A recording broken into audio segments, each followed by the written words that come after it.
En 1459 se escribió un libro que contenía imágenes tan insólitas que hasta 500 años después su significado seguía envuelto en misterio.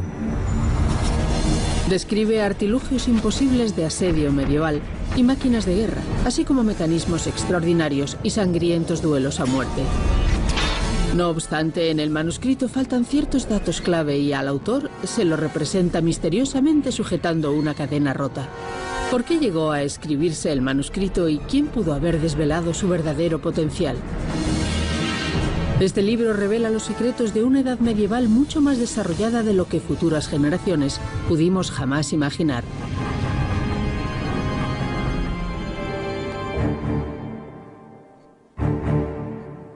En la profundidad de los sótanos de la Biblioteca Real de Dinamarca descansaba un libro con más de 500 años de antigüedad. Sus tapas de cuero desgastado lucían una única inscripción, Talhofer, el enigmático maestro de lucha del medievo.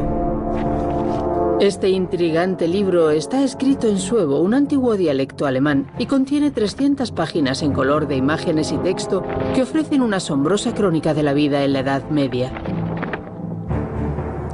Este es el auténtico manuscrito de Talhofer de 1459, con una bellísima edición en colores que se mantienen tan vivos como si los hubieran pintado ayer. En el centro vemos al propio Talhofer dictando a su escriba.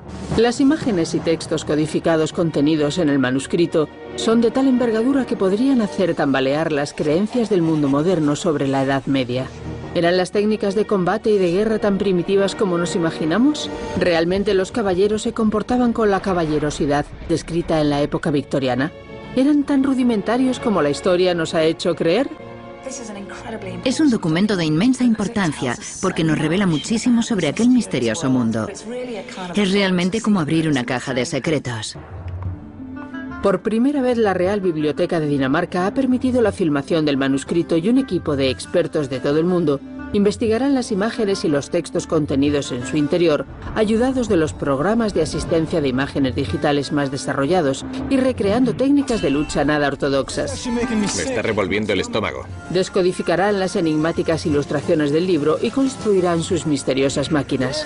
Bombea de verdad, ya está debajo del agua. El equipo pondrá a prueba los métodos y tecnologías explicados en el manuscrito en un intento por averiguar el grado de autenticidad con el que Talhofer describe la Edad Media. El manual de lucha de Talhofer yació abandonado en la Biblioteca Real de Copenhague durante más de 200 años. Pero 500 años después de que se escribiera el manuscrito reapareció gracias a los estudiosos de artes marciales de todo el mundo y a su empecinada búsqueda de documentación sobre las técnicas de lucha medievales. Uno de esos estudiosos, el maestro de lucha John Clements, ha dedicado su vida a aprender los diferentes estilos de este arte característicos de la Edad Media.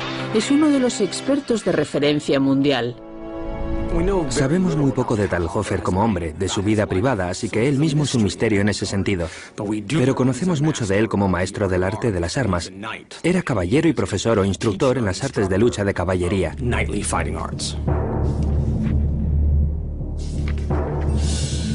Talhofer dedicó casi la mitad de su manuscrito al combate medieval, y dentro de sus páginas descubrimos numerosas viñetas dedicadas al intrigante y violento mundo de las justas. Se identifican claramente por el área marcada en la que los combatientes deberían enfrentarse. Muchas de las viñetas del manuscrito se refieren a las peleas en las justas. Las justas eran una institución muy curiosa. Cuando alguien acusaba a alguien de algo y no había testigos ni pruebas, el juicio por combate o justa era el método empleado para dirimir quién decía la verdad. En la octava lámina del libro de la lucha, Talhofer describe los motivos por los que una persona podía ser llamada a justa: asesinato, traición, herejía, deslealtad, delación o faltar al respeto a una dama. Aquellos que violaban cualquiera de esas leyes eran a menudo obligados a enfrentarse entre ellos en una justa.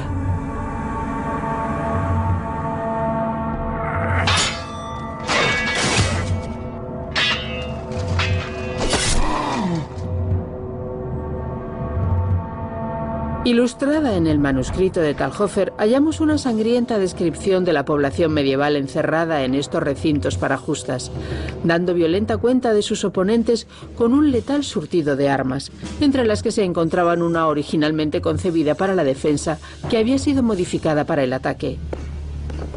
Aaron Painberg conoce perfectamente las ventajas que presenta un escudo frente al enemigo.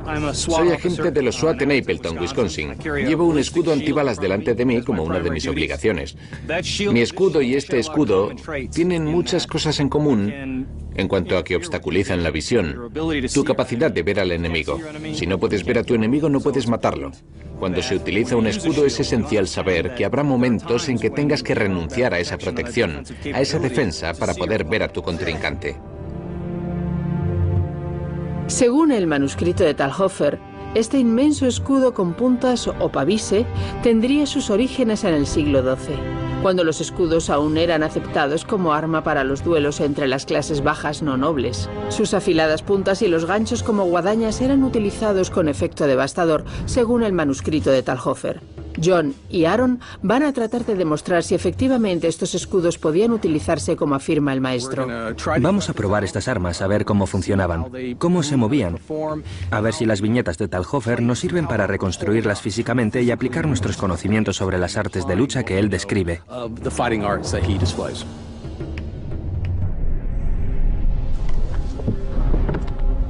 Para no perder ni la más mínima posibilidad de victoria en una justa con escudo, Talhofer detalla dos técnicas: engancharlo con el otro escudo para dejar expuesto al contrincante o clavar la base firmemente en el suelo para crear una barrera más eficaz. Ahora veo lo que estás haciendo. Y mira qué rápido bloqueaban. Es cierto, creía que iba a poder bloquear y empujar. Se planta el escudo y se pelea a su alrededor, empleándolo como barrera entre mi enemigo y yo. Es muy rápido. Se ven los huecos porque los huecos se crean entre los dos escudos. Era tal la eficacia de los escudos como arma ofensiva que ni siquiera se requería de una espada para acabar con el enemigo y salir victorioso de la justa.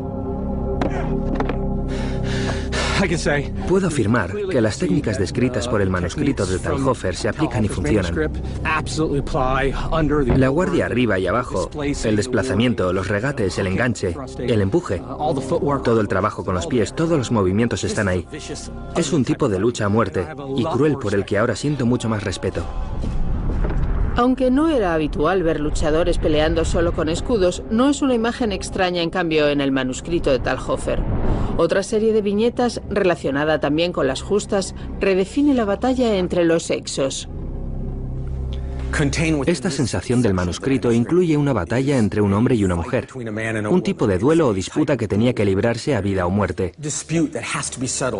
Es la primera aparición de un duelo hombre-mujer en un libro de lucha.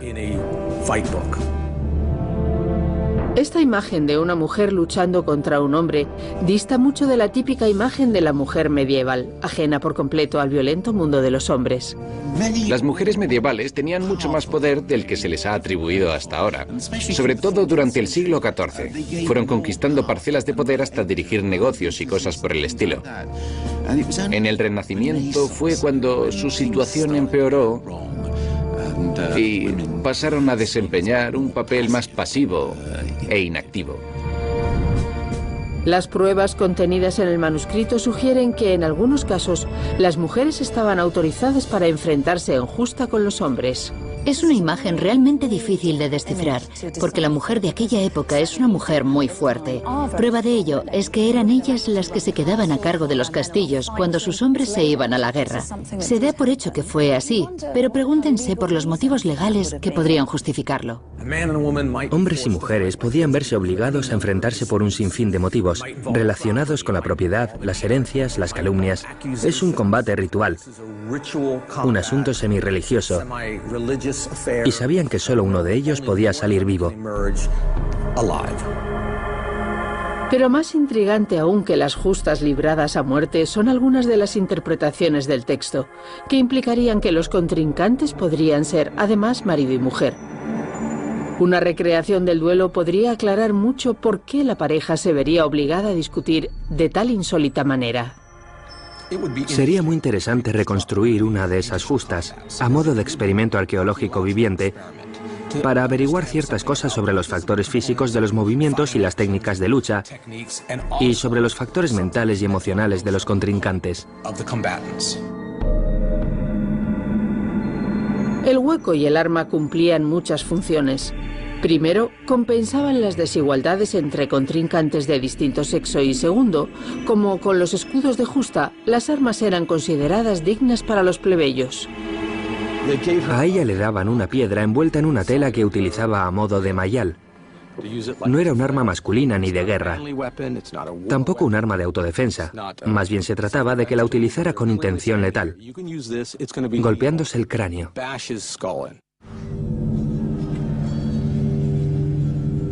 Esta imagen de una justa de 1542 entre dos caballeros sugiere que esta justicia mediante la violencia formaba parte del mundo medieval. Según el manuscrito de Talhofer, en Suiza ya en 1228 se produjo un caso de desafío de una mujer a un hombre con los mismos violentos medios.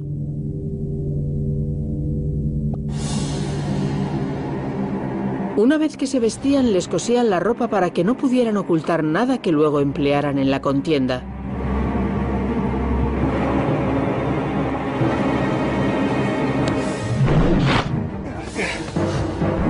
A veces incluso la ropa era de cuero y estaba tratada con aceite para que fuera resbaladiza y los golpes no letales resultaran ineficaces, de modo que solo un golpe letal definiera el combate ritual. Llevo la ropa cosida. Estoy enterrado en un hoyo casi hasta la mitad del cuerpo. No puedo escapar. Estoy casi clavado aquí. La sensación es de absoluta degradación. Creía que iba a tener ventaja la mujer o la persona fuera del hoyo, pero en realidad no he tenido ningún problema. Ha sido casi golpe por golpe. Me he dado cuenta de que es difícil golpear la cabeza y estar pendiente del mazo a la vez. Tienes que ser muy rápida con los pies para poder hacer las dos cosas a la vez, pero con un poco de práctica seguro que se conseguía. Y práctica era exactamente lo que los contrincantes adquirían. Hablamos de un tipo de combate en el que los contrincantes conocían con semanas de antelación cuándo iban a combatir, cómo y contra quién. Eso sin duda influiría en ellos psicológicamente y en su manera de entrenar. Examinando con detenimiento el manuscrito, descubrimos que Talhofer no estaba describiendo solamente una imagen genérica de los duelos. Cada viñeta contiene movimientos específicos que con entrenamiento especializado podían aplicarse para derrotar a los enemigos. La cuelgo boca abajo y ahora le clavo la espada. Puedo decapitarla o apuñalarla. Ella no puede hacer nada en esta posición. Es posible que Talhofer incluyera estas imágenes en su libro de lucha para entrenar a los luchadores y obtener ingresos. Se sabe que desempeñaba un cargo como juez de justas, una posición de ventaja desde la que aprender las técnicas más eficaces para provocar la muerte.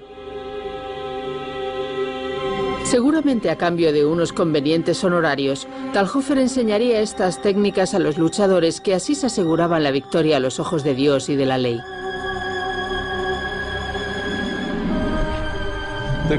Las conclusiones a las que podemos llegar provisionalmente sobre este tipo de duelos es que eran feroces. Estaban concebidos para que el resultado fuera decisivo. Así era el mundo en que vivían, una época violenta en un mundo violento. Pero la visión de Talhofer iba más allá del restrictivo círculo de las justas. No satisfecho con narrar con macabro detalle sus conocimientos de experto en este campo, volvió su atención a las máquinas concebidas para la guerra.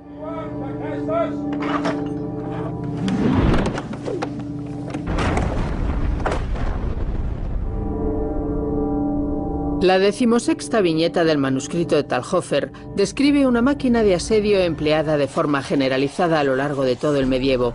Se trata de un trabuquete enorme con el que arrojar proyectiles y destruir ciudades y fuertes.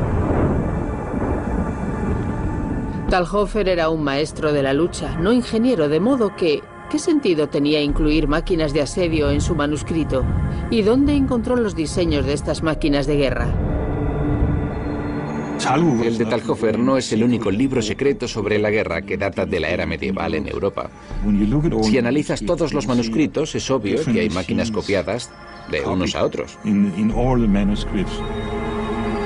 Las ilustraciones del manual de lucha de Talhofer fueron extraídas del de Konrad Kaiser de 1405, Bellifortis, y Peter Bemin cree saber por qué Talhofer quiso incluirlas en su manuscrito. Las veo como si compusieran un currículum o algo así. El escritor o el ingeniero quería presentar sus inventos ante un rey o lo que fuera para conseguir trabajo. Tan sencillo como eso. Las máquinas de asedio podían cambiar las tornas de la guerra y resultaban de vital importancia para las facciones de soldados que atacaban los castillos y ciudades fortificadas que cubrían el paisaje medieval. Las máquinas del manuscrito de Talhofer podían proporcionar la clave que garantizase la victoria en aquella época convulsa por las guerras. El manual es, de hecho, un catálogo de armamento medieval. Talhofer vivió en la época conocida como del Sacro Imperio Romano, que por el nombre podría llevarnos a pensar en un bloque consolidado, pero en realidad eran tribus guerreras, reinos en constante enfrentamiento y cuyos habitantes estaban permanentemente arrojándose al cuello de sus vecinos, al contrario que el Imperio Romano original, en el que existía una fuerza militar centralizada contra la que cada uno tenía que enfrentarse por sí solo. Y en esta tierra devastada por las contiendas, los hombres que acreditasen conocimientos en máquinas de asedio serían seguro los más solicitados por los patrones más poderosos y adinerados. Pero Talhofer no se conformó con reivindicar su dominio en los mecanismos de asedio comunes. Sus ambiciones le llevaron a presentar diseños aún más osados en su catálogo de armas. Ninguna máquina era lo suficientemente revolucionaria para su visionaria mente.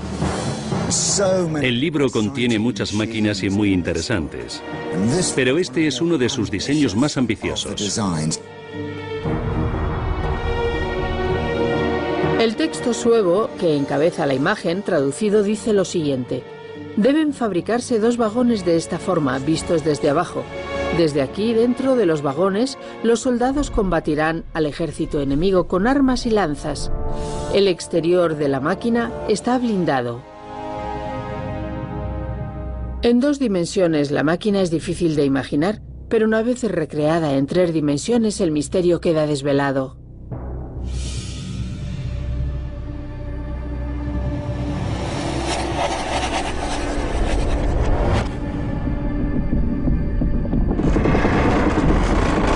El diseño del manuscrito de Talhofer es una asombrosa descripción de un tanque acorazado.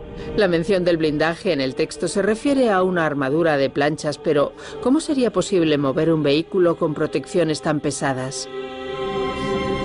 Es un tanque, seguramente el primero de la historia. Tenemos que interpretar las cosas, ver cómo emerge de la página y cobra forma. El texto nos habla de 2 vagones tirados por caballos.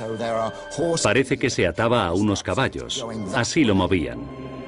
Es una máquina diseñada para romper las defensas del enemigo, pero ¿qué pasaba una vez rotas? Pues el invento incorpora 1, 2, 3, 4, 5 cañones a cada lado.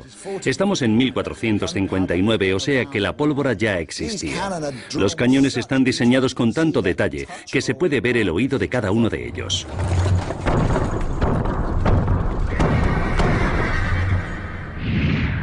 Una réplica del cañón medieval similar a la del manual de Talhofer ha sido reconstruida por los expertos daneses. En 1459 la fundición de hierro ya se había inventado en Occidente, pero solo se empleaba para las balas de cañón, no para taladros de bloques sólidos ni nada de eso.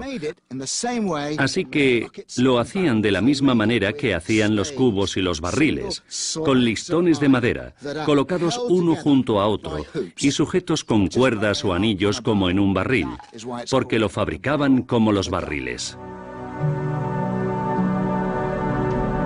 En 1459 existía ya la tecnología que permitía disparar múltiples balas desde el interior del tanque. Una tecnología que es el antecedente muy lejano de lo que vemos en los campos de batalla de hoy. En torno a 1450 inventaron el cañón de retrocarga. Eso significaba que se podía introducir la bala o balines por la parte de atrás. El secreto de esta tecnología radicaba precisamente en eso, el recipiente. En él se preparaba de antemano la mezcla, se echaba la pólvora y se sellaba con un tapón de madera.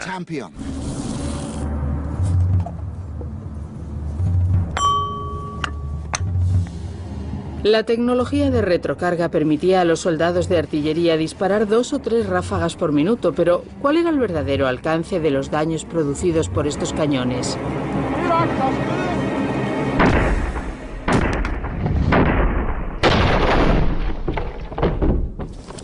Mira, mira. Mira, ha atravesado las tablas. Ha hecho un buen agujero. Aquí está.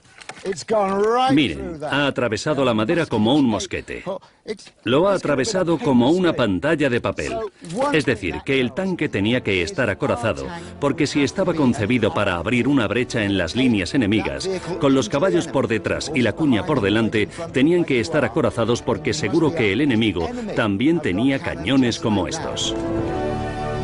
Cuesta imaginar que existiera una máquina tan desarrollada en la época medieval, una edad asociada siempre a la tecnología más primitiva. Sin embargo, aparte de Talhofer, otras fuentes citan también la existencia de tanques medievales, lo cual sugiere que podrían ser algo más que una fantasía del maestro de lucha. Pero no todos los objetos del manual de Talhofer están respaldados por tantas pruebas. Junto con el tanque nos descubre un objeto aún más difícil de imaginar. Los inventos griegos o egipcios o romanos siempre nos despiertan gran interés, pero en realidad este libro está plagado de ingeniosos inventos. Uno de mis favoritos es un extraño artilugio que parece sacado de una película de ciencia ficción. Creemos que lo llamaban la langosta. Este artilugio se conocía como la langosta. Se desplaza sobre 4 ruedas a toda velocidad. Ataca por delante y por detrás. Si alguien enciende la munición, arroja proyectiles, como piedras de granizo que golpean por debajo a los enemigos. La reproducción histórica que ha hecho el experto Richard Winley pretende descifrar la imagen de la langosta y darle vida. La langosta de Talhofer es uno de los diseños más sorprendentes y enigmáticos de su manual. Cuenta que está hecha de hierro, así que es útil, y que se desplaza sobre 4 ruedas, que lleva munición en su interior, pero no especifica cuál. Dice también, para nuestra frustración, que el artilugio se puede construir tan grande o pequeño como se desee, lo cual dificulta un poco la comprensión. Así que se trata de imaginar qué pudo haber sido y, más importante aún, cómo podría haberse utilizado. Teniendo en cuenta las diferentes pistas que nos da el dibujo, he reproducido un diseño que incorpora todos los elementos del manual posibles. A partir de los dibujos del manuscrito de Talhofer, Richard ha fabricado un modelo para hacerse una idea de las verdaderas capacidades de la máquina. Incorpora todas las características del dibujo de Talhofer. Las puntas grandes por delante, las hojas como de aljamfe aquí, y los apéndices de corte en las ruedas para atravesar y mutilar a todo el que se interpusiera en su camino.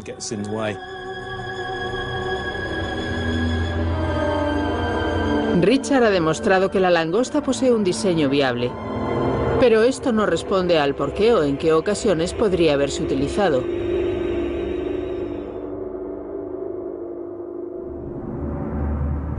En un castillo medieval o en una ciudad fortificada, uno de los puntos más vulnerables eran las puertas. Por eso trataban de protegerlas a toda costa. Mike Loads cree que la langosta podría responder perfectamente a esta necesidad defensiva. Quizá las langostas se dispusieran en las entradas a los castillos o a las ciudades fortificadas. Las cuerdas necesarias para moverlas hacia adelante y hacia atrás irían por los canales del suelo de piedra. Sería muy eficaz.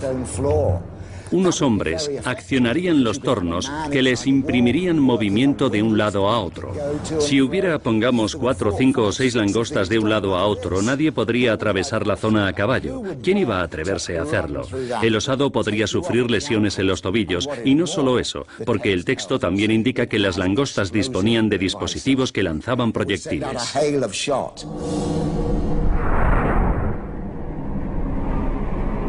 El diseño de la langosta le pareció suficientemente ingenioso a Talhofer para incluirlo en su manual.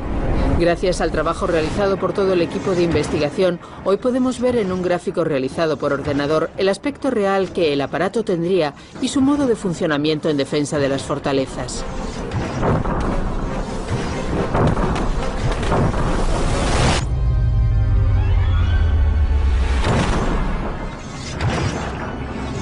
En teoría, la langosta tenía capacidad para repeler al enemigo a las mismas puertas de la fortificación, pero primero sus fuerzas de ataque tenían que llegar hasta ellas, tarea que nunca fue nada fácil.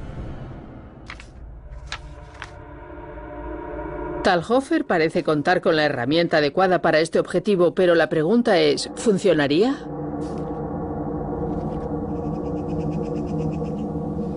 Existen numerosas maneras de tomar un castillo o una fortificación. Cavar túneles por debajo, minarlo. Se pueden escalar las paredes, acercando escaleras y torres de asedio y subiéndose a ellas para llegar a la parte de arriba, o se puede simplemente echar las puertas abajo volándolas.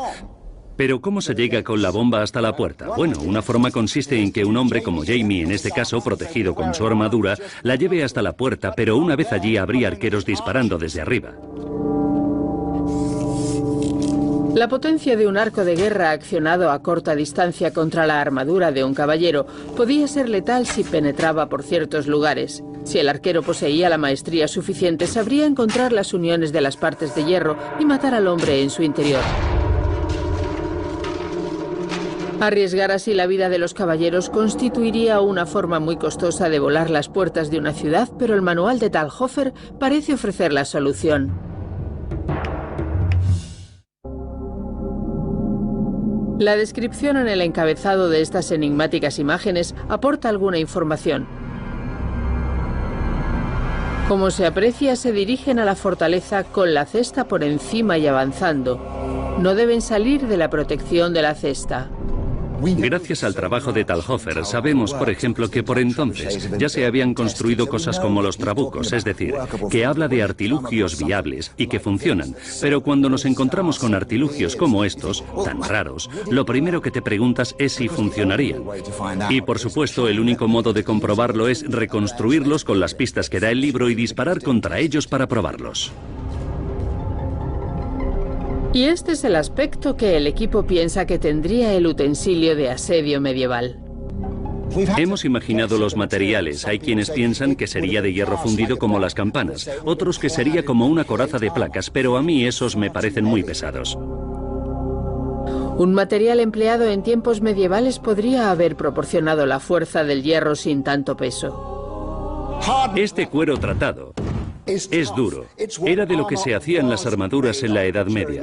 Muchos caballeros menos pudientes tenían armaduras de cuero cocido, endurecido por medio del hervido. Se le ha dado tanta importancia al conocimiento del material con el que estaría fabricado este artilugio por el fin al que los estudiosos creen que estaría destinado: proteger a los hombres que se acercaban hasta las murallas del castillo. Cuando la campana de asedio alcanzaba su objetivo, para sobrevivir, los hombres en su interior tenían que repeler el ataque a una distancia muy corta. Voy a hacer una última prueba desde esta cortísima distancia, menos de 9 metros. Ben va a disparar un arco muy potente de unos 40 kilogramos de potencia con una flecha muy fuerte. Hazlo lo peor que puedas, Ben.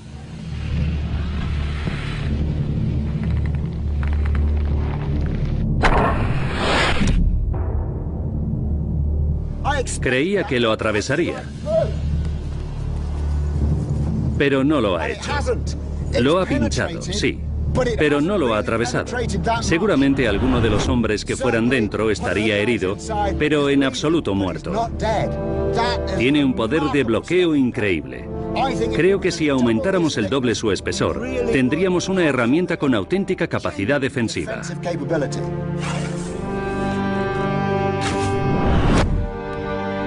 Una segunda capa de piel reduciría significativamente la capacidad de penetración de la flecha sin que su peso aumentara de manera que fueran necesarios más de 2 hombres para cargarla. Es muy posible que un artilugio así llegara a las murallas de un castillo con sus portadores aún vivos. Pero el castillo asediado podría contar con más armas de defensa aparte de las flechas. Observándolo es obvio que su diseño responde a un solo fin: soportar la fuerza de un tiro aéreo. Si se acercaran a mis murallas con este escudo y yo dispusiera de piedras o rocas, lo primero que haría sería arrojárselas.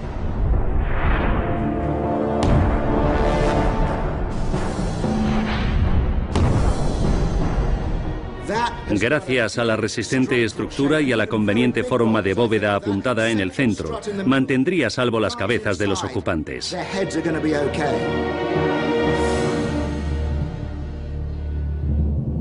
Con el conocimiento militar adecuado, las ilustraciones del manuscrito de Talhofer han sido convertidas en una campana de asedio para 2 hombres.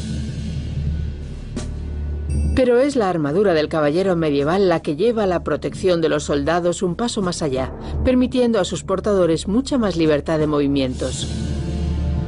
Los caballeros descritos en el manual de lucha de 1459 de Talhofer se dedicaban principalmente a actividades violentas y sanguinarias. El mismo Talhofer recibió entrenamiento como caballero y conocería profundamente estas artes. Los caballeros de la Edad Media están bastante lejos de ser los honorables guerreros que pensamos hoy en día. Se parecen más a algún tipo de bandido. Algunos incluso robaban y asesinaban a los comerciantes ricos que atravesaban sus territorios o se enfrentaban unos a otros en crueles duelos de muerte. Pensamos en la Edad Media como en la época de los caballeros con brillantes armaduras, luchando según las normas de la caballería. Pero la verdad es otra muy distinta. La caballería es un concepto, un código, pero todo lo que rodeaba a los caballeros era un evidente culto a la violencia. Eran jóvenes violentos matándose entre sí, o mejor aún, matando ciudadanos inocentes.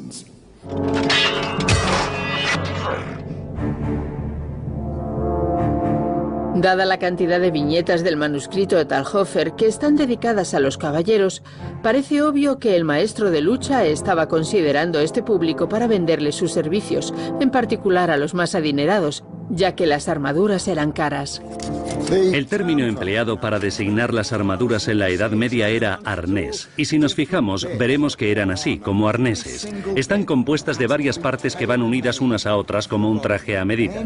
Todo lo que no se adaptara perfectamente pincharía y rozaría. No hay que olvidar que hablamos de unos 30 kilogramos de metal alrededor del cuerpo. Pero el peso se distribuía uniformemente y gran parte de su potencial precisamente radicaba en la forma. Estas zonas son resbaladizas. Las espadas resbalarían al impactar. Las curvas proporcionaban a estas finas planchas una fuerza de tensión increíble.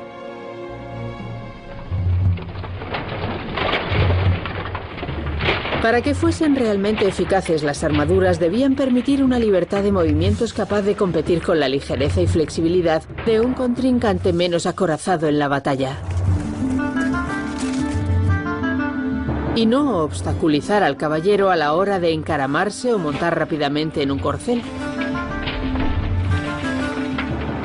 Pero el diseño no podía comprometer su capacidad para proteger a su portador y debía soportar lo que era, quizás, la piedra angular de la metalurgia medieval, la espada larga. En muchas de sus descripciones de las técnicas de lucha, Talhofer habla de armas de enorme eficacia letal. La maestría del artesano con la que se fabricaban estas hojas las convirtieron en las armas más formidables de la Edad Media. Esto es una espada larga del manual de Talhofer. Está fabricada según una de las ilustraciones del manuscrito de 1459.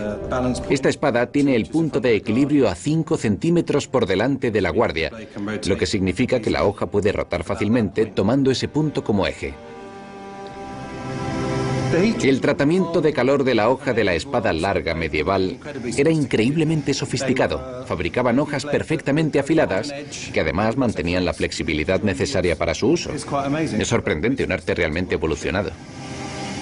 El tratamiento de calor era un proceso en 2 partes. El enfriamiento, que endurece la hoja sin dejar de ser ligeramente moldeable, y a continuación el temple, un proceso que se realiza a menor temperatura, unos 200 grados, que volvía a dar flexibilidad a la espada. Pero a pesar de la tecnología aplicada a las hojas de las espadas medievales, seguían siendo inútiles ante la armadura de placas de acero de los caballeros. Ni con una hoja afilada de precisión histórica diseñada para luchar contra hombres con armadura podríamos herirle con el filo de la hoja. Por más fuerza que imprimamos, le demos donde le demos, el filo de la espada no puede cortar la armadura. Una sola viñeta del manual de lucha revela una técnica de espada larga para abatir caballeros casi olvidada por el mundo moderno.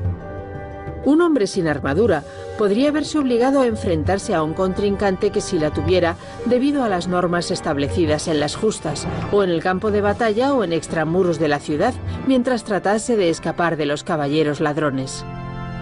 Talhofer nos describe la forma de luchar contra un caballero y abatirlo. Se trata de las técnicas de espada bastarda, destinadas a localizar ese punto en el visor, debajo del casco, donde queda expuesta la garganta, o junto a la rodilla, o bajo el brazo, donde por lo general estaría protegido por una cota de malla. Pero aún así la espada atravesaría.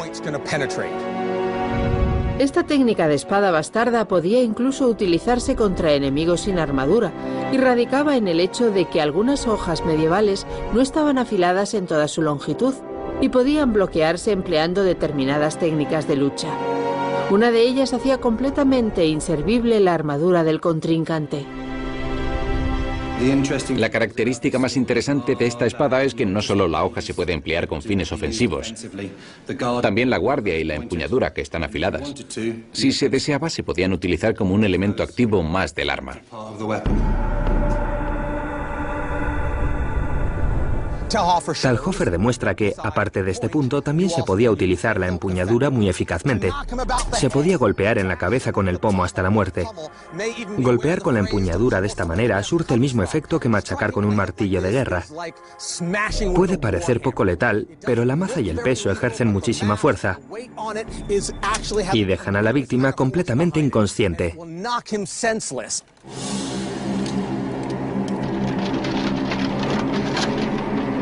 John Clements va a probar estas técnicas de espada bastarda contra un caballero con su armadura completa con el fin de comprobar su eficacia.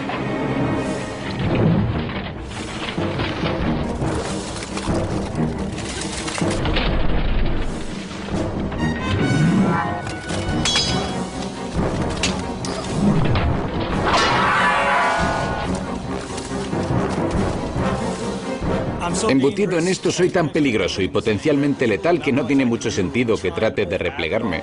Una vez que me golpea estoy vendido, porque la armadura pesa tanto que me hace caer por su propio peso.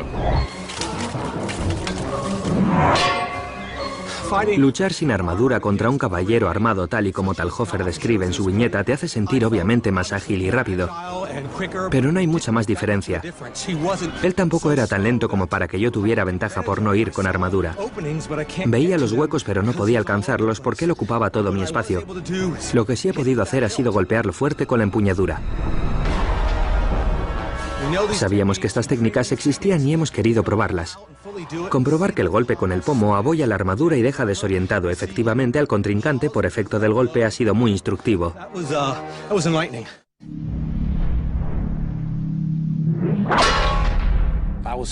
Me ha sorprendido bastante, la verdad, comprobar el potencial del golpe.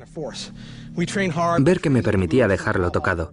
Hemos practicado mucho estos movimientos del manual de Talhofer. En esta viñeta se ve perfectamente la técnica. Un contrincante con armadura enfrentado a uno sin ella. Esta imagen es la prueba que certifica la técnica. A pesar de la brutalidad de las imágenes y el título, el manual de lucha de Talhofer no estaba exclusivamente dedicado a las artes marciales y de guerra. Dentro de sus páginas, encontramos también información sobre otros aspectos de la vida en el medievo como esta. Su finalidad, como la de muchas otras en el libro, es un misterio. Estas ilustraciones son extraordinarias. Esto es un hombre rana. Trajes de buceo en 1459. La cabeza se cubre con un pesado casco. Como el agua corre con fuerza, es necesario cargarse de peso para hacer posible la inmersión primero y la emersión después.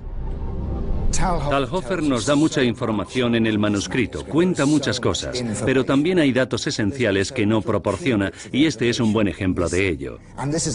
Tenemos un traje de buceo, pero no nos explica cómo se abastecen de oxígeno. A lo mejor porque pretende que le preguntemos directamente y poder cobrarnos por tan valiosa información. Pero ¿realmente podían existir los trajes de buceo hace 500 años?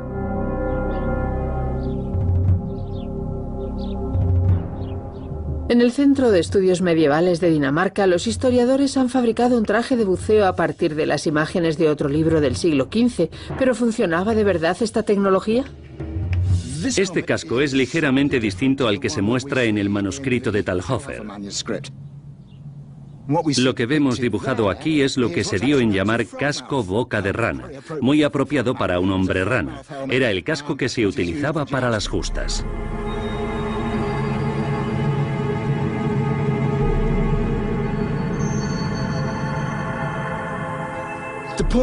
El factor clave es que necesitas un casco sólido para introducir el aire, es decir, que va a actuar como una campana de aire, una tecnología básica, la primera de su clase.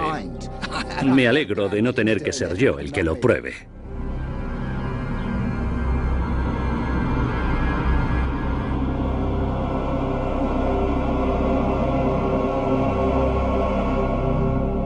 Aunque no nos revela el secreto respecto a cómo suministrar aire al buzo bajo el agua, lo más probable era que la tecnología necesaria se encontrase dentro de las páginas del libro. Un conjunto de tubos flexibles unidos a una bolsa de aire.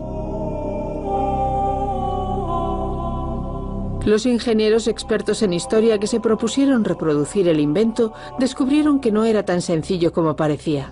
Cuando tienes una gran cantidad de aire en un tubo flexible largo que tienes que comprimir para hacer llegar al buzo, necesitas una fuerza igual de grande para que el aire llegue a los tubos, los atraviese y llegue al buzo. Así que tuvimos que quitar el tubo grande y fabricar 3 pequeños con palancas muy grandes para aumentar la potencia de bombeo de aire. Fabricar los tubos nos costó mucho. Hay que bombear con mucha fuerza y muy rápidamente para hacer llegar aire suficiente al buzo. Creo que estamos listos. ¿Preparados, chicos? ¿Preparados? 1, 2, 3. 1, 2, 3. 1, 2, 3. 1, 2, 3. 1, 2, 3. Hemos tenido que cerrarlo por delante y por detrás porque al entrar el aire lo hacía flotar una vez en el agua. Los chicos ya están bombeando. Allá va. Tenemos que mantener recto este tubo. Ahí está, en el agua. No dejéis de bombear, que ya está dentro. ¿Ven las burbujas? Funciona.